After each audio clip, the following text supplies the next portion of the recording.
क्या आपने कभी अपने अंदर से ये आवाज सुनी है, अब नहीं हो पाएगा? क्या आपने खुद को उस मोड़ पर पाया है जहां आप टूट चुके थे, लेकिन दुनिया को दिखा रहे थे कि आप ठीक हैं? क्या आपने वो लम्हा महसूस किया है जब आपका शरीर तो लड़ना चाहता था, पर दिमाग ने हथियार डाल दिए? और क्या आप भी जानना चाहते हैं कि कुछ लोग बुरी से बुरी हालत में भी कैसे मुस्कुराकर खड़े रहते हैं? अगर इन सवालों ने आपके अंदर कुछ हिला दिया, तो समझ जाइए कि ये वीडियो सिर्फ आपके लिए है, क्योंकि अब वक्त आ गया है उस मानसिक कमजोरी को जड़ से खत्म करने का, जिसने आपको बार बार रोक दिया, बार बार हराया और बार बार थकाया। द मेंटल टफनेस हैंडबुक कोई आम मोटिवेशनल किताब नहीं है। ये एक ऐसा टूल किट है जो आपके अंदर ऐसी मानसिक शक्ति पैदा करता है जो आपको सिर्फ मुश्किलों से नहीं लड़ना सिखाता, बल्कि आपको उस इंसान में बदल देता है जिसे खुद पर, अपने फैसलों पर और अपने रास्ते पर अटूट भरोसा होता है। इस किताब के लेखक डेमन ज़हारियादीस खुद एक लंबे समय तक एंजाइटी, स्ट्रेस और इमोशनल ब्रेकडाउन से जूझते रहे, लेकिन उन्होंने हार नहीं मानी। उन्होंने अपने दिमाग को दोबारा ट्रेन किया और आज वो हर उस इंसान को ये सिखा रहे हैं कि कैसे आप भी अपने दिमाग को एक फौलादी हथियार बना सकते हैं। अगर आप भी चाहते हैं कि आपकी सोच कभी हार ना माने, तो इस वीडियो को पूरा देखिए, क्योंकि हम आपको बताएंगे वो प्रिंसिपल्स जो आपकी लाइफ को पूरी तरह बदल सकते हैं। और हाँ, अगर आप ऐसी ही लाइफ चेंजिंग किताबों की गहराई में जाना चाहते हैं, तो अभी हमारे चैनल द ग्रेट राठौर को सब्सक्राइब कर लीजिए, क्योंकि यहाँ सिर्फ बातें नहीं होती, यहाँ माइंडसेट बदला जाता है। और एक खास सवाल, क्या आपने कभी खुद को खुद से हारते देखा है? अगर हाँ, तो कमेंट में सिर्फ एक लाइन लिखिए, अब मैं खुद से जीतूंगा, क्योंकि ये सफर यहीं से शुरू होता है। कई लोग सोचते हैं कि मानसिक ताकत का मतलब होता है तकलीफ सहते जाना, बिना शिकायत के हर दर्द को झेलना। लेकिन सच ये है कि मानसिक दृढ़ता यानी मेंटल टफनेस का अर्थ इससे कहीं ज्यादा गहरा है। यह सिर्फ बाहरी हालातों से लड़ना नहीं, बल्कि अपने अंदर के तूफानों को समझना, उन्हें नियंत्रित करना और उनके बावजूद सही फैसले लेना होता है।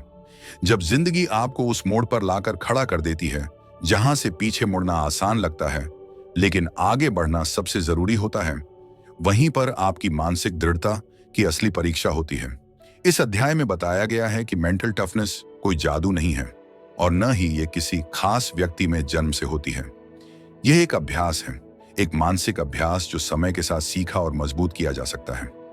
जब कोई इंसान मुश्किल हालात में घबराता नहीं, जब वह चुनौतियों के समय स्थिर सोच के साथ प्रतिक्रिया करता है, तब वो असल में मानसिक रूप से मजबूत कहलाता है।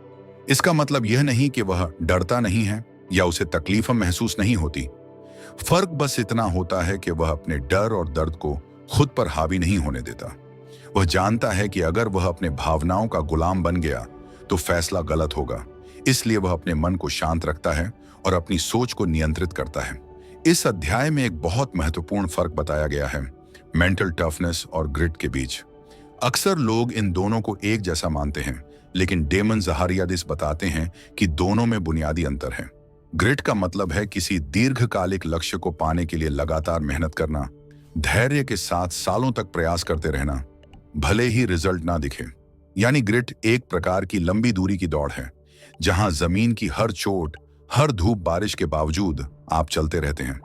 वहीं दूसरी ओर मेंटल टफनेस हर रोज के छोटे छोटे फैसलों में दिखाई देती है, जैसे कि जब कोई आपको अपमानित करता है और आप बदले में शांति से जवाब देते हैं, जब कोई चुनौती सामने आती है और आप घबराने की जगह सोच समझकर कदम उठाते हैं। यह माइंडसेट है हर परिस्थिति को एक अवसर की तरह देखने का।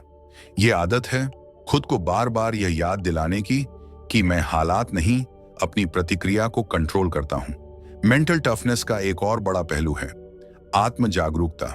जब आप जानते हैं कि आपकी सीमाएं क्या हैं, कब आप भावनात्मक रूप से डगमगाते हैं और कब आपको रुककर सोचना चाहिए, तभी आप सही फैसले ले सकते हैं। यह जागरूकता धीरे धीरे विकसित होती है और इसमें समय लगता है, लेकिन डेमन कहते हैं कि यह हर इंसान के लिए संभव है। आप जैसे हैं वहीं से शुरुआत कर सकते हैं।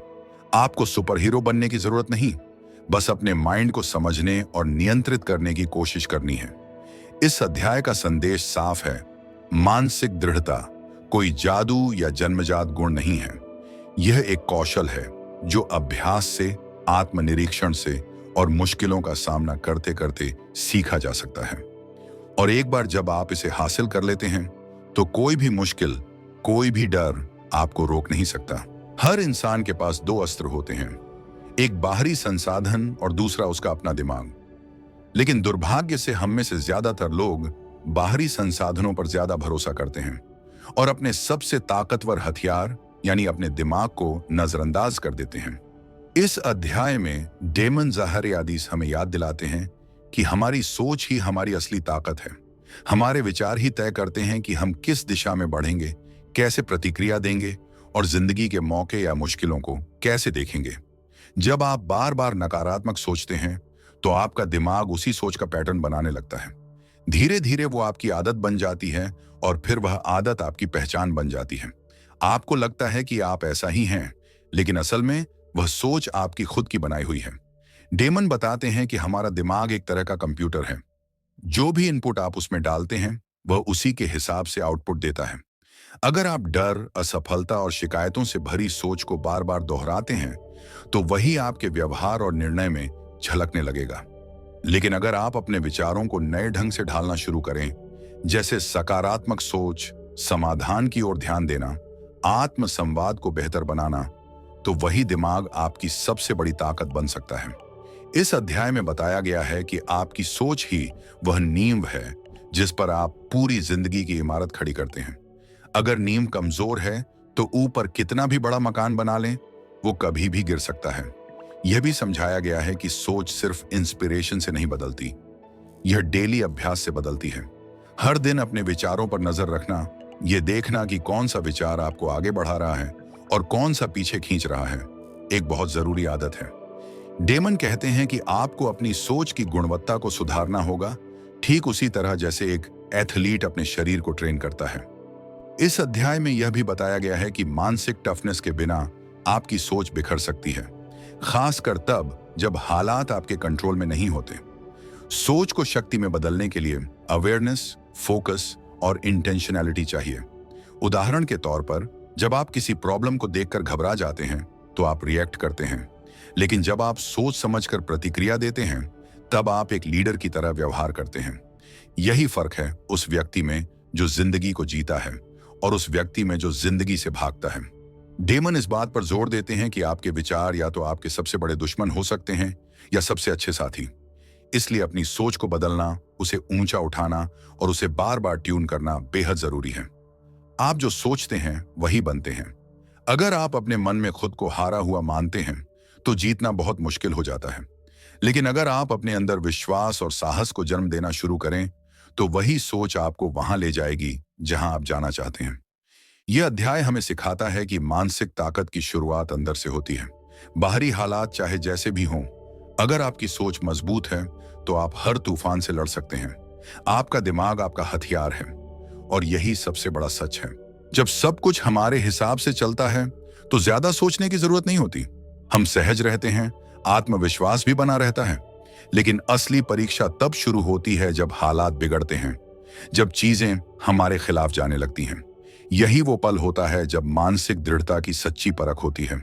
डेमन ज़ाहरियादीस इस अध्याय में बताते हैं कि डिस्कम्फर्ट यानी असहजता और फेलियर यानी असफलता, ये दोनों ऐसी चीजें हैं जिन्हें ज्यादातर लोग दुश्मन मानते हैं, जबकि सच्चाई यह है कि अगर इन्हें सही तरीके से अपनाया जाए तो यही हमारी सबसे बड़ी ताकत बन सकते हैं। हम में से बहुत से लोग जब किसी लक्ष्य की ओर बढ़ते हैं तो मन में यह उम्मीद होती है कि रास्ता आसान होगा, कोई रुकावट नहीं आएगी।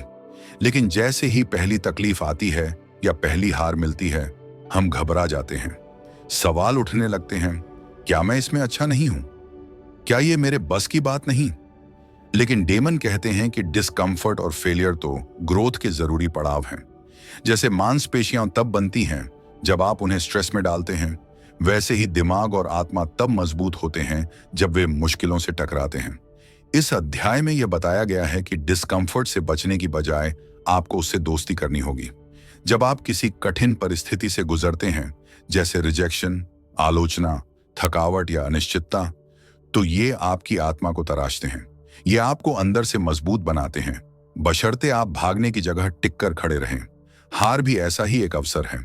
डेमन समझाते हैं कि हर हार एक सबक होती है और हर सबक एक सीढ़ी है सफलता की ओर। लेकिन यह तभी संभव है जब आप असफलता को शर्म की तरह नहीं, एक शिक्षक की तरह देखें। जब आप डिस्कम्फर्ट को अपनाते हैं तो आपका दिमाग उस अनुभव को खतरे के रूप में नहीं देखता, बल्कि उसे चुनौती मानकर काम करता है।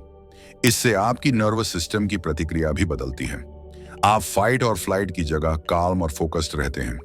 डेमन कहते हैं कि डिस्कम्फर्ट असल में एक संकेत है कि आप अपनी कंफर्ट जोन से बाहर निकल रहे हैं, और यही वह जगह है जहां असली ग्रोथ होती है।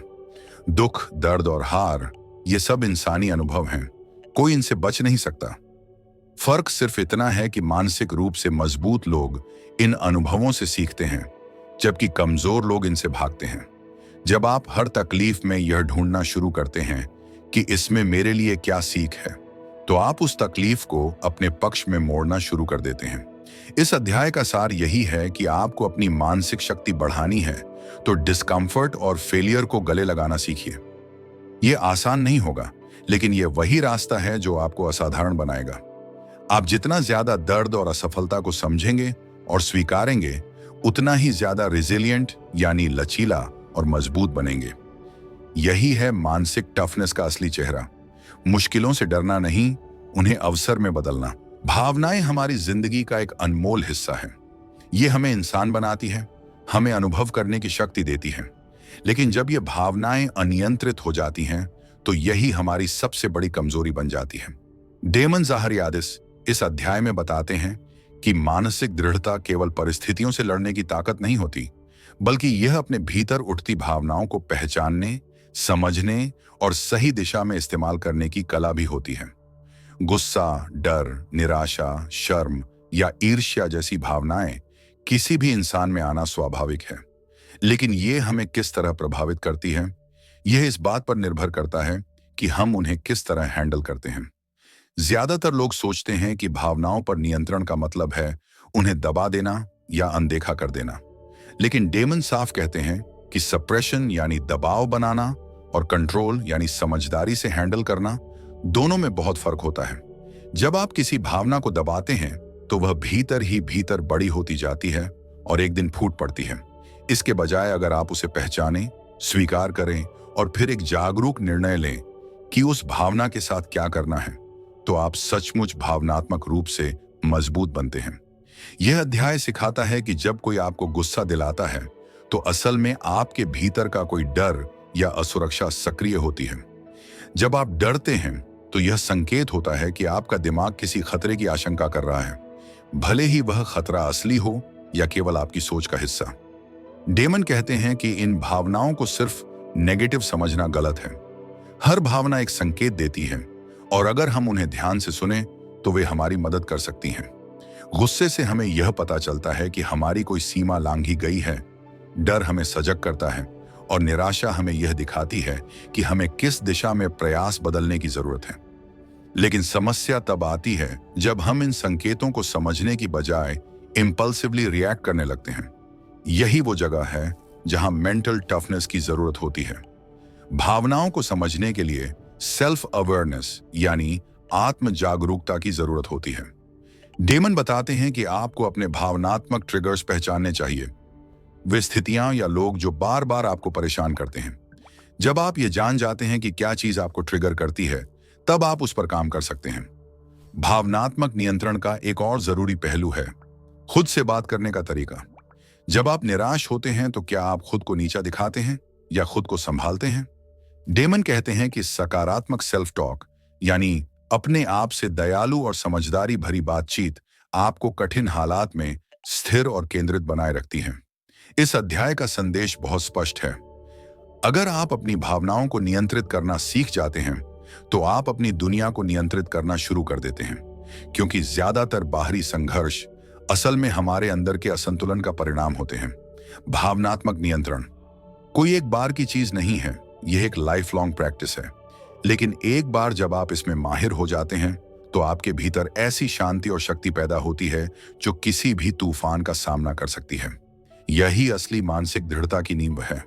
भीतर की आग को बुझाना नहीं, बल्कि उसे रोशनी में बदल देना। जब भी कोई इंसान अपने सपनों की तरफ बढ़ना शुरू करता है तो शुरुआत में जोश, उत्साह और एनर्जी होती है, लेकिन वक्त के साथ ये सब धीरे धीरे कम होने लगता है और फिर वही लोग रुक जाते हैं जो अनुशासन में कमजोर होते हैं।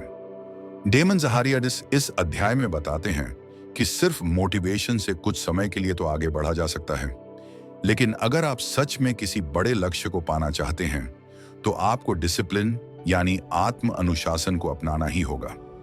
आत्म अनुशासन वही पुल है जो आपको आपकी वर्तमान स्थिति से उठाकर सफलता की मंजिल तक ले जाता है। डिसिप्लिन का मतलब यह नहीं है कि आप एकदम परफेक्ट बन जाएं या अपनी इच्छाओं को पूरी तरह मार दें। इसका असली मतलब है सही समय पर सही काम करना, चाहे आपका मन करे या ना करे।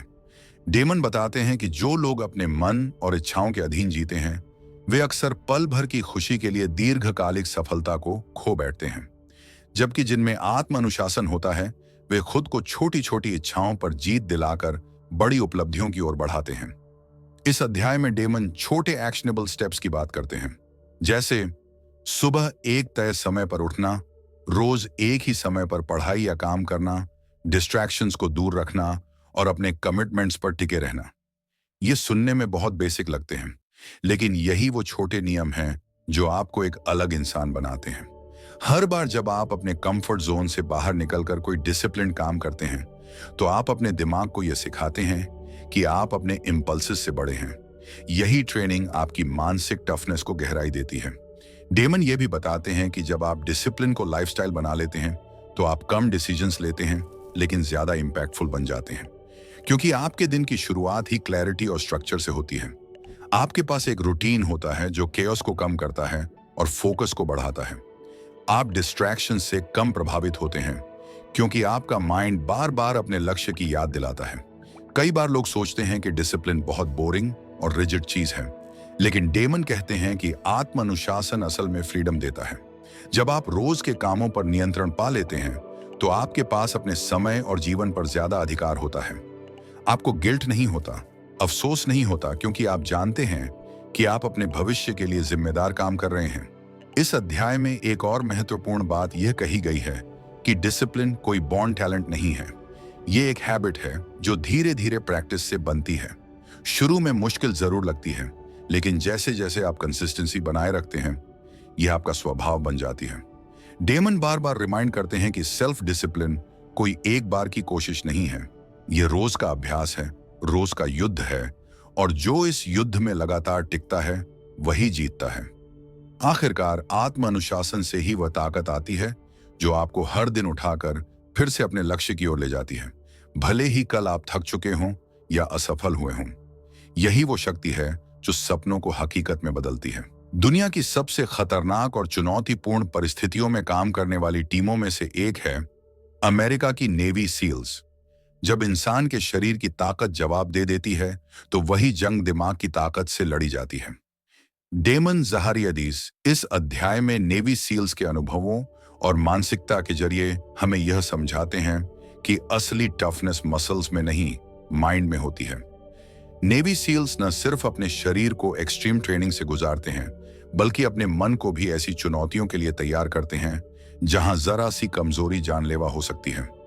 नेवी सील्स की ट्रेनिंग का सबसे चर्चित हिस्सा होता है हेल वीक।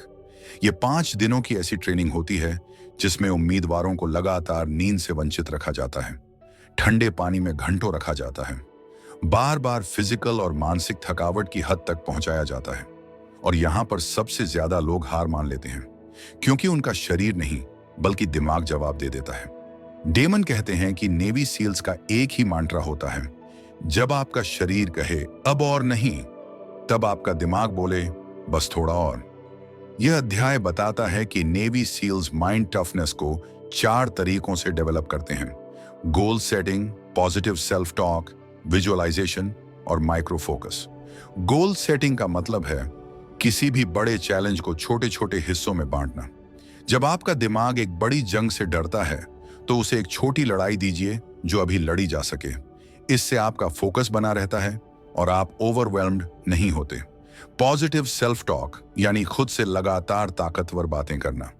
नेवी सील्स जब थक कर गिर जाते हैं तब वे खुद को बार बार रिमाइंड करते हैं कि मैं यह कर सकता हूं, मैं पहले भी इससे लड़ चुका हूं, मैं हार नहीं मानता।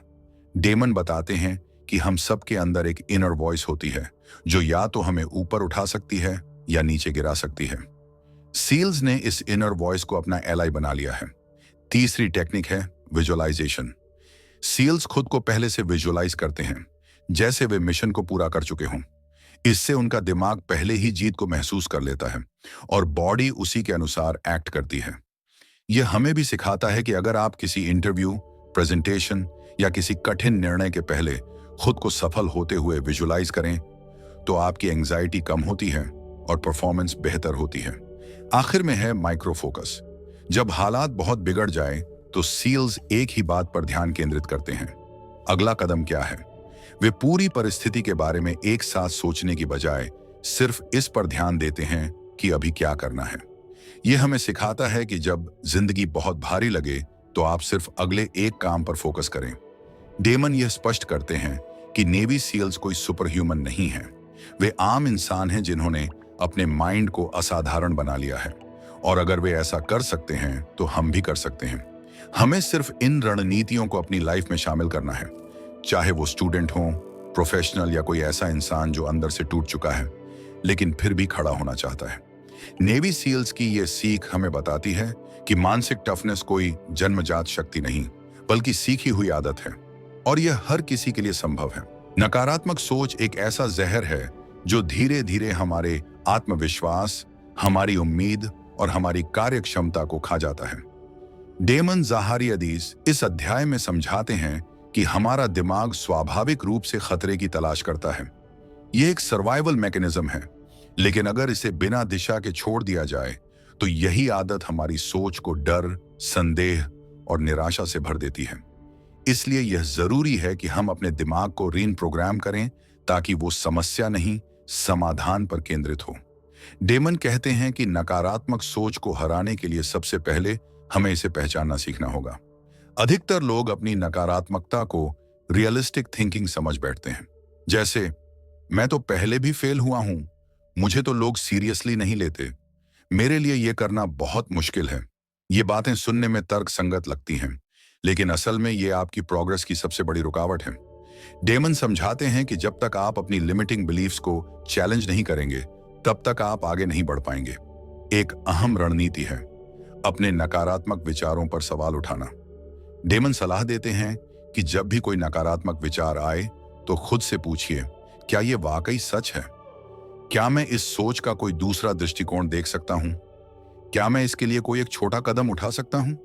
जब आप अपने ही दिमाग से इस तरह के सवाल करते हैं तो वो धीरे धीरे उस नेगेटिव लूप से बाहर आने लगता है। दूसरी रणनीति है रिप्लेसमेंट थॉट्स, यानी जब भी कोई नकारात्मक विचार आए तो तुरंत एक पॉजिटिव, सशक्त विचार से उसे बदल दें। यह आसान नहीं होता, लेकिन बार बार अभ्यास से यह आदत बन जाती है। जैसे मैं ये नहीं कर सकता की जगह मैं अभी सीख रहा हूं और धीरे धीरे बेहतर हो रहा हूं कहें। डेमन बताते हैं कि हमारा दिमाग जो सबसे ज्यादा सुनता है वो वही मानने लगता है। इसलिए अगर आप खुद को लगातार एम्पावरिंग बातें सुनाते रहेंगे तो वही आपके विश्वास का हिस्सा बन जाएंगी। इसके अलावा डेमन विजुअलाइजेशन और ग्रेटिट्यूड को भी पावरफुल टूल्स मानते हैं। जब आप रोज कुछ मिनट अपनी सफलताओं की कल्पना करते हैं और उन चीजों के लिए आभार जताते हैं जो आपके पास हैं, तो आपका माइंड नेचुरली पॉजिटिव डायरेक्शन में शिफ्ट होता है। यह आपके ब्रेन की न्यूरल पैटर्न को रीप्रोग्राम करने में मदद करता है, जिससे नेगेटिव सोच की पकड़ धीरे धीरे कमजोर होने लगती है। इस अध्याय में एक महत्वपूर्ण बात यह भी बताई गई है कि नकारात्मक सोच को पूरी तरह खत्म नहीं किया जा सकता, लेकिन उसे कंट्रोल करना जरूर सीखा जा सकता है। डेमन कहते हैं कि जैसे ही आप अपने विचारों को नियंत्रित करना शुरू करते हैं, वैसे ही आप अपने जीवन के अनुभवों को भी नियंत्रित करने लगते हैं।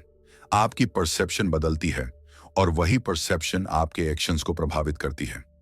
आखिर में डेमन ये याद दिलाते हैं कि सोच को बदलना एक रात का काम नहीं है, यह एक प्रक्रिया है। आपको अपने दिमाग को रोज सिखाना होगा कि डर की जगह विश्वास रखो, संदेह की जगह समाधान खोजो और निराशा की जगह उम्मीद रखो। जब आप ये करना सीख जाते हैं तो आप खुद को उस इंसान में बदल देते हैं जो मुश्किलों के बीच भी रास्ता ढूंढ लेता है। यही असली मानसिक मजबूती की निशानी है। अब जब आपने द मेंटल टफनेस हैंडबुक की इन गहराइयों को समझा है, तो सोचिए, अगर आपने इन सारे प्रिंसिपल्स को अपनी जिंदगी में उतार लिया तो आप कैसे इंसान बन सकते हैं? एक ऐसा इंसान जो मुश्किलों के आगे झुकता नहीं, बल्कि उन्हें मौके में बदलता है, जो हर हार में भी आगे बढ़ने की ताकत खोज लेता है, क्योंकि असली ताकत बाहरी दुनिया को जीतने में नहीं, बल्कि अपने अंदर के डर, संदेह और कमजोरी को हराने में है। अब यह आप पर है। आप चाहें तो आज भी उसी पुराने माइंडसेट में जीते रहें जहां डर हावी है, या फिर आज से एक नया अध्याय शुरू करें। एक ऐसा सफर जो आपको मानसिक रूप से इतना ताकतवर बना दे कि कोई भी चुनौती आपको रोक ना सके। अगर ये वीडियो आपके दिल और सोच दोनों को छू गया हो तो द ग्रेट राठौर चैनल को जरूर सब्सक्राइब करें, क्योंकि यहाँ हर वीडियो सिर्फ जानकारी नहीं, जिंदगी बदलने की दिशा होती है। और हाँ, कमेंट में एक लाइन जरूर लिखिए, अब कोई डर नहीं, मैं तैयार हूं, ताकि हमें भी पता चले कि आप उन चुनिंदा लोगों में से हैं जो वाकई में अपने आप को बेहतर बनाना चाहते हैं। आपके समय और ध्यान के लिए दिल से धन्यवाद। अब उठिए और वो बनिए जो आप हमेशा से बनना चाहते थे।